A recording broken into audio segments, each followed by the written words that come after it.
Halo bos, selamat petang, saya Awang Pang ah. Hari ini kita company ada baru punya stok mari. Okey, tahun 2022 ah, Toyota Corolla Cross 1.8 V-Spec. Ini V-Spec kira high spec lah, kira high spec. Dia ada 1.8 V dengan G lah. Okey, harga cuma jual 94,800. 94,800. Kereta ni ori punya cat lagi ah. Boleh nampak. Per white, lepas tu kita tak pernah buat lagi. Okey, dia mileage rendah aja. Lepas tu kereta ni boleh ikat bank ah, boleh ikat bank 9 tahun. Bulanan anggaran 1.2 lebih. 1.2 lebih, 1.3 macam tu lah. Kalau zero deposit lah. Kalau ada deposit dia akan kurang lagi. Cermin besar, tepi punya cermin semua tak pernah tukar lagi. Dalam macam ni. Okey. Leather semua tak pernah buat lagi. Mileage dia 79 lah, 79.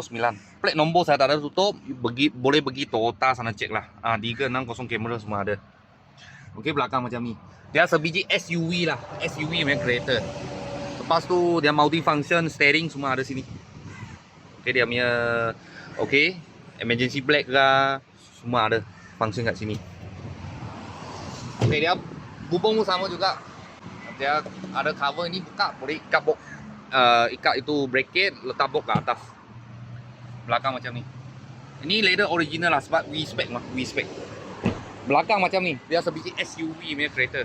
Tahun 2022, tahun 2022. Okey, harga jual 94,800 kalau cash lah.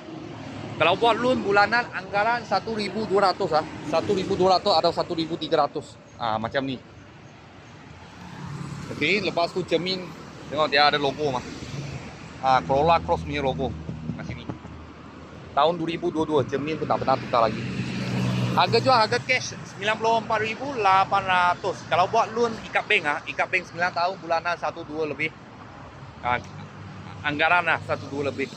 Kalau bos-bos dan kawan-kawan siapa tengah cari Toyota sekarang baru punya kereta, Cross, Corolla Cross 1.8 V. Kita sini ada satu lah. Ada dua.